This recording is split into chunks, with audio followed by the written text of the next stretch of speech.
Hi, it's me again with Corel Tips and Tricks, and I know you are getting tired and old of this, but I found one of his older macro, or a macro that I've had for a long time, called Auto Size, and I will put a link to the bottom. But we've been trying to or I've been trying to show how to resize. So if you just take this, to me is easier than the match vector. And then if you just select them all and then open up this macro, Auto Size, and then just type, we've got it 6.12 or 6.12. Let's say we want them to be, well, let's make them 7 inches. Hit apply.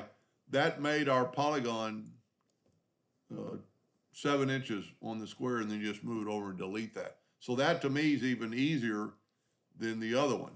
But you have to take a line and just put it anywhere and just make sure you go from node to node. And then you need to select them all, or both of them, and open up this, and you have to actually have them both selected before. And you could have it delete that line. There's a good one. So we're at 7, let's make it a 5 and hit apply. And now you have a 5-inch length of a polygon or a hexagon, whatever shape, and the line's gone. So I'll put a link at the bottom of that. It's a free macro by my friend Eskimo. And I hope to meet him someday. And thank you for watching. I hope that helped.